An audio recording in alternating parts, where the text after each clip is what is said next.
palm trees, waving the wind. Welcome to my island. Hope you like me, you ain't leaving. Welcome to my island. See the palm trees, waving the wind. Welcome to my island. Hope you like me, you ain't leaving.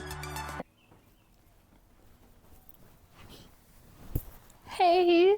Hi everyone, I'm Tsepo Molepo and I never introduced myself in the channel, but I guess it's because it's not my style of video. I don't know, I've never done like a sit down. And I guess this is like a compilation of story times. I'm currently sitting in my parents' room, and this used to be the room where my sister and I would come in. We would rent out DVDs and come here and watch them.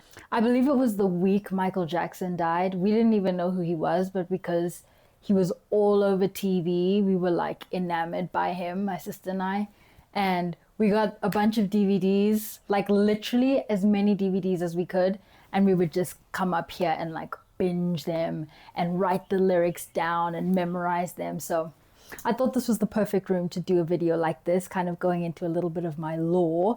We've got the family albums over there. We've got the board games, all of the DVDs and CDs. To my left, your right. And yeah, oh my gosh, we're gonna get to know each other so well. Well, I guess you're gonna get to know me. With the opportunity, if you'd like, for me to get to know you back. Okay, so I guess we'll start at the beginning. I am the firstborn of my mother, but my dad's third child. And I have a younger sister who is, I'm pretty sure, an ESFJ. Very extroverted, very decisive, very much a visionary. And also, side note for those of you who understand the term, incredibly prophetic. And for me, growing up, I observed that because she was so outspoken, you either loved her or you hated her. We'll just put it that way. A lot of adults were enamored and like entertained by how direct and like off the cut she was.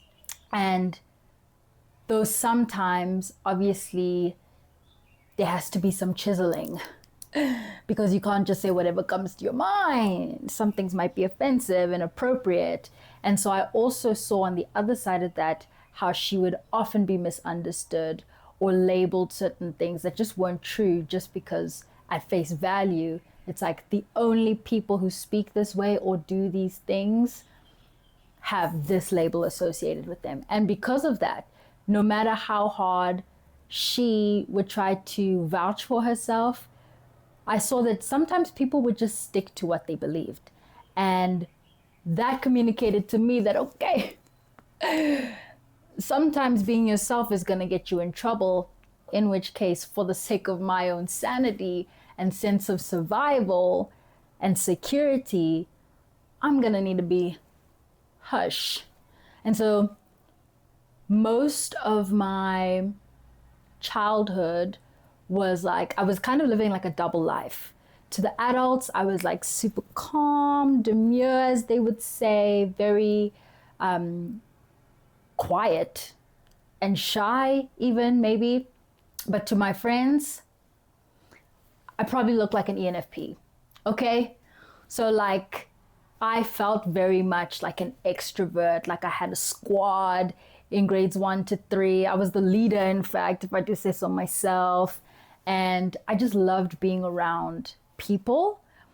But again, it's like, I observed very early on that there are some people that I observed from a very early age that there are certain types of people who will view, let's say, conservative adults, conservative Black adults speak about conservative white adults this way, or white young girls speak about like this show a certain way. And so I learned people dynamics and social dynamics very early on, which made me become kind of like a chameleon or shapeshifter. And this is where the INFJ-ism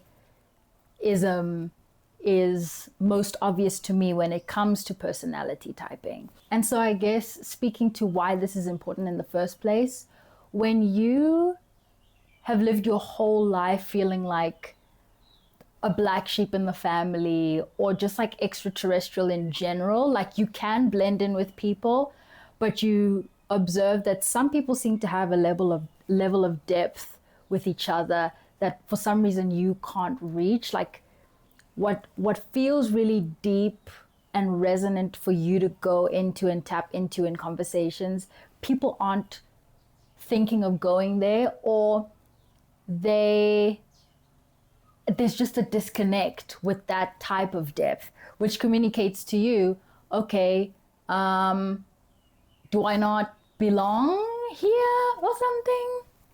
And so, yeah, personality types, specifically Myres-Briggs, because there's 16 of them, really helped me understand the diversity that there is in the human race, but also where those discrepancies happen, where those variations happen on a cognitive level. So as an INFJ, for example, I use something called introverted intuition most naturally, which is all about like pattern recognition. Like innately, I'm going through life meaning making. I'm just like seeing symbols and metaphors and parallels and patterns that help me organize my sense of what's true. Some people have extroverted intuition, which is all about possibilities. Introverted intuition is more about cutting through the possibilities to see one main trend. Some people instead have extroverted thinking or introverted thinking. Some people first have extroverted sensing or introverted sensing. And some people first have extroverted feeling or introverted feeling. If you are very, very new to the world of MBTI and the 16 personalities framework, I'd say start with Eric Wen. He also has a channel called Think More Deeply, but I think that the channels might be merged. So just either way, you'll find the guy. His videos use celebrities as examples, extremely invaluable. Then we have C.S. Joseph, who is an ENTP, and he's just like cutthroat. He refers to people in his life and like extremely thorough. So in the beginning, I referred to some of his videos when I was still learning this stuff. A lot of it went over my head, but I liked his delivery because it's more like lecture style, but from like a friend. And yeah, but now that I've really, really familiarized myself with the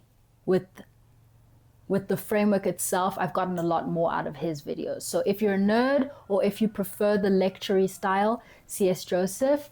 And then third is Personality Hacker. And they have more podcast style, so like more application. So yeah, if anything, I'd say start with Eric Wen, then Personality Hacker, and then C.S. Joseph. So in terms of being an INFJ, there are a few stereotypes associated with this type that immediately resonated with me.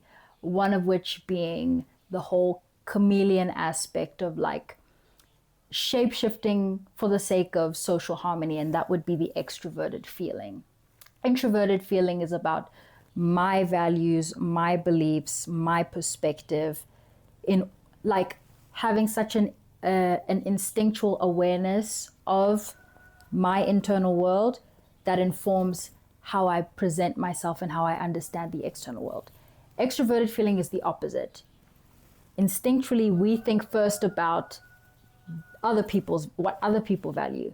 We think about what other people are feeling. In January of 2024, I had a call with my best friend at the time, and I was telling her I have this anxiety about 2024 because I feel like this is going to be the year where I just rebel. And by rebel, I just mean I'm going to get to see my shadow, if you will.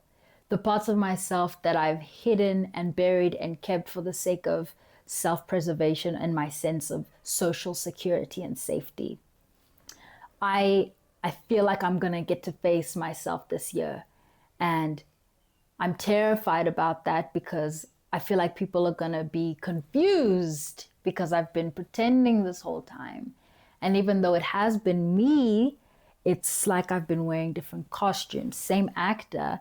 But if I'm wearing a really floral dress, that depicts something very different in terms of the character I'm playing versus if I'm wearing a suit, a pantsuit. So I feel like my whole life I've stayed with a certain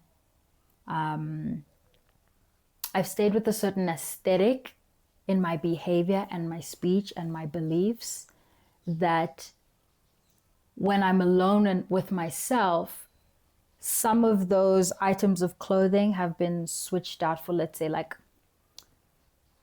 I don't know how to describe it, but yeah, I don't know how to describe it. So 2024 was the year of letting it all go. And with that, not only did I turn up my introverted feeling or attempt to, with that, I also was simultaneously turning up my extroverted sensing, which is all about like real world, tangible, experiencing things in the physical, which again, because of my fundamentalist, dogmatic leaning, that like ensured a certain degree of social safety, I was like, well, to have extroverted sensing is like a really important part of figuring out who you are and what you like, what you don't like. Because before then, my sense of my likes and dislikes was very, very limited. I like scrambled eggs on toast. I like having all bran every morning.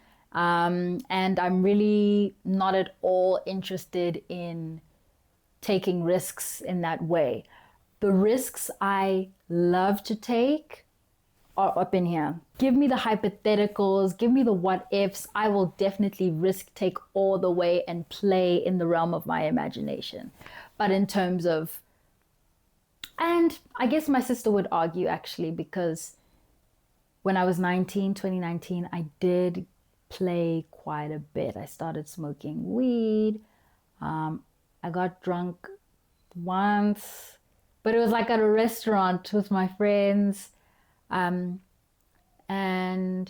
yeah, like explored quite a bit sexually. Yeah, 2019 was a really important year. And I'd say in 2019, I really looked like an ENFP, if I'm honest. Like from Berkeley, like that whole year, I very much looked like an ENFP. 2024, I really looked like an ESTP. I feel like, I don't know. The problem is all of the people who spend the most time with me aren't really into typology like that. So it's not even like I can ask them. Oh, well, I guess I can work my way around it. But, editing Typo here. Just to correct myself, 2019 was ESTP era. Their first function is extroverted sensing, right? At that point, I was like,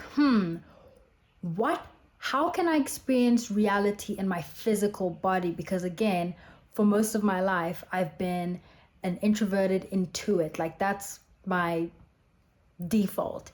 But this time I was really allowing myself to explore the tangible real world experiences. And with ENFPs, their main function is extroverted intuition, which is about the what ifs, the possibilities. And that was definitely more of my approach and outlook on life in 2024 because of the introverted feeling that was also up there in terms of it being the parent function. Again, with the ESTP side of things, It's extroverted sensing and introverted thinking. So what does Tipo think? What does Tipo believe? And those things together meant, even though I very much identified as a fundamentalist Christian, there was still congruence in that framework to allow me to explore things physically. So yeah, but again, that could be a story time if you would like. In all honesty, I believe this journey started with realizing I might have some neurodivergent tendencies about me, specifically when it comes to collecting things or in social interactions, like how I speak, or certain mannerisms that I have and have had. So 2024 was the beginning of me looking back at my early childhood and really seeing, and actually more truthfully, this started with the emergence of canon autistic characters in media. So looking at these characters, I resonated with so many of them for the things that I had mentioned. And in resonating with them, it had me remembering, oh, wait a second, I used to do that as a child, or I used to do this as a child. And the unfortunate thing, or somewhat unfortunate, I guess, thing about this whole phenomenon is the fact that getting a diagnosis costs money that I just don't have. And so what other options are there in order for me to figure myself and like understand what labels can be associated with me, because labels are helpful in so what categories? Typology. So that's how the revisit came, because I had obviously done tests before 2024, but yeah, I think this was the first time I was also allowing myself to use more introverted feeling and to understand who would Seppo be if she was on an island this whole time. Like if there were no people around, if there were no authority or no people saying, well, technically this is how to interpret this. Like who would Seppo be? What would Seppo think? And so with that came this new approach to really looking at myself. I will say this too. Obviously, neurodivergence is a genetic thing, right? My older brother has ADHD. He is entirely convinced that my dad has ADHD, which I definitely see. And obviously, ADHD in women looks very different to ADHD in men. And I definitely believe I have AuDHD, so like a blend of autism and ADHD. I do, and again, this is like all self-diagnosis, right? But I'm just telling you for the sake of continuity,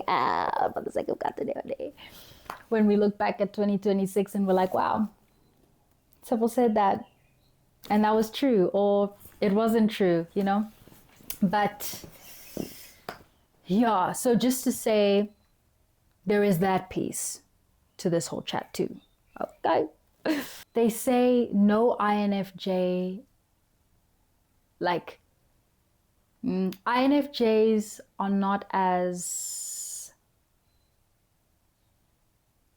predictable as the other types. Like with an ENTJ, you can definitely tell when someone's an ENTJ. Oh, shout out to personalitydatabase.com, where you can literally see the patterns in certain personality types. It's amazing. And it includes the Enneagram too, and socionics, if you're into that or aware of what those typology frameworks are about. So yeah, with the example of an ENTJ or even ESFJs, you can definitely tell. INFPs, you can also definitely tell. Fascinating. I just love it here. I love the world of the theoretical so freaking much. So remember one of the best friends I had mentioned? He So we started being friends in we met in December of 2015 and have pretty much been inseparable since then, but on again, off again, because I was in Canada at the time, finishing school, and then like long distance since then. And so we decided to get together like romantically in 2024, initiated by yours truly again, because it's like I'm using FI right now. I'm in my FI bag. What do I value? What do I want? Him. So with that, I really underestimated and didn't realize how much the social dynamics around me mattered to me. So that caused quite a bit of tension because him and I saw things so clearly. He's an ENTJ. We saw things so clearly, but the people around me didn't. They had their own fears and hang-ups about us being together. And I buckled down on their perspectives. FE! I buckled down on their perspectives and their counsel, which I don't think you can ever go wrong. There's nothing wrong in waiting. But yeah, especially because their whole thing was like, don't you still want to figure yourself out? You're in a very vulnerable emotional state right now, which I was.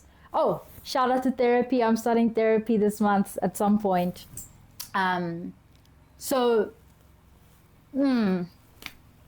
yeah, but yes, 2024 was very much the year of trying to face my humanity. And if I'm honest, this is one of my theological quirks. I love an adventure with God. What better way to humble myself, because pride comes after the fall, and I clearly had a lot of pride in the years prior that has led to me mishearing God or, struggling to get deliverance in a certain way. Like, clearly I just need to humble myself. And well, how am I going to do that? I'm going to allow myself to be a human and be a little bit impulsive if I feel like it. And again, not every extroverted sensor is very impulsive or, but for me, it definitely looked that way. And if you look into the MBTI framework, the understanding is usually when you're stressed, you're going to lean on your inferior function. And again, for an INFJ, that's extroverted sensing. So I definitely leaned all the way into that as much as I could. And I have no regrets about it, apart from just realizing how much work I needed to do on my communication. Like, for real. Yeah, a lot of learning has happened and is still happening, and I'm so excited to start therapy. I literally, when I emailed the therapist, I was like, listen, I'm pretty sure I'm on the spectrum, AuDHD, asterisk. And yeah, I'm big time into typology. So like, just so you know, I do want a diagnosis. I'm pretty sure that's not what you do, but that's where my head is at. Okay, much love, bye. And with all that said, if you're an INFJ or someone who's feeling just a little bit lost with their identity, or someone who's been told who they are for so long and have either fought that or leaned into that and are now rediscovering themselves. I'm 26 and it used to bother me so badly that it seems like everyone around me knows who they are. So even if they're struggling, at least they have that. And for me, even though things were going kind of right-ish, things were not right internally. And so yeah, I hope you feel seen in some way. Let me know if you're an MBTI nerd or if this is all very, very new to you. Also, let me know if you would like any story times, because I have tons of those. In terms of like experimenting with experimenting with like belief systems, because I do see astrology, for example, as a form of typology, by the way, and like how I reconcile that with my faith in Jesus. But yeah, let me know if you'd want that. At the end of the day, this is just how I see things as of right now. Okay.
All right, here we go.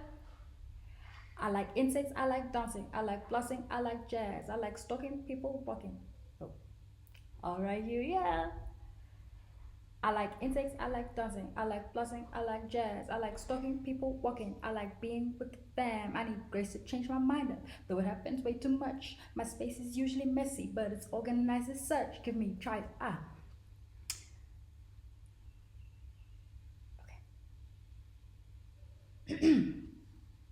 I like insects, I like dancing, I like flossing, I like jazz, I like stalking.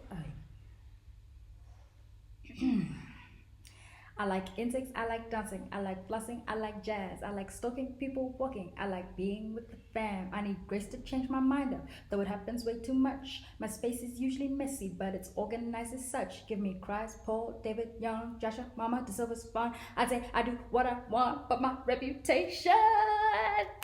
Yo, yo, give me a hey, ha, ha.